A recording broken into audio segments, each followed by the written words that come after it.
लाख वो एवरेज साढ़े पा रहे हैं, वो बिल्कुल गलत मतलब नजायज़। हर बंदा इस चीज़ को तस्लीम करता है। GST लगा रहे हैं, मस्जिदों पर टैक्स लगा रहे हैं, गरीब बंदे तो भी टैक्स लागू उस तरह कर रहे हैं। ठीक है, जब जुल्म हो रहा है जुल्म के खिलाफ सानू बोलना चाहिए और ये साड़ा राइट बनता है, मतलब आईनी मतलब जमहूरी हक है कि असीं इहदे खिलाफ एहतजाज करिए।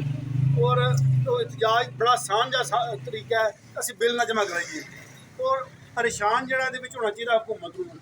लेकिन असीं जो नोट कर रहे हैं बजाए हुकूमत के सारे बंदे परेशान हो रहे हैं, बिल असीं कहने जमा ना करो, ये फिर बिल जमा करा रहे हैं। तो खुदा दे बंदे एक बार मतलब तुसीं कौम एक मुठ बन जाओ, एक बार मजबूत हो जाओ, बिल जमा ना कराओ, आटोमैटिक गौरमेंट तुहाडी जिहड़ी है वो मतलब गल मन्नेगी और इंशाअल्लाह तुहाडा जिहड़े असूली मौका है जिहड़ा तुहाडा वो मुतयन करेगी। मंगला डैम जिहड़ा साडा अपना इत्थों बिजली बन रही 3000 मैगावाट बन रहा, 300 साडी रिक्वायरमेंट, वो भी असीं कहने आ कि 5 रुपए यूनिट जिहड़ी उस हिसाब नाल साडे लोकां दे उपर तुसीं दिओ। ये बिल्कुल असूली एक मतलब जिहड़ा सवाल है वो गौरमेंट नूं पूरा करना चाहिए। लेकिन ये उदों पूरा होगा जो असीं सारे मुतहद होवांगे। दिक्कत असीं मुतहद ना भी असीं बिल जमा कराने दईए, ये तरीक थोड़ा कमज़ोर हो जाएगी। असीं ये पैगाम लैके आ कि तुसां इस तरीक नूं मजबूत करना, कमज़ोर नहीं करना। और जो बढ़ चढ़ के जिथे जिथे तुहाडा मतलब ग्रां है, पिंड है, महल्ला है, मस्जिद है, अपने लोगों को मतलब दसो कि बिल खुदा दो बंदो बिल जमा ना कराओ।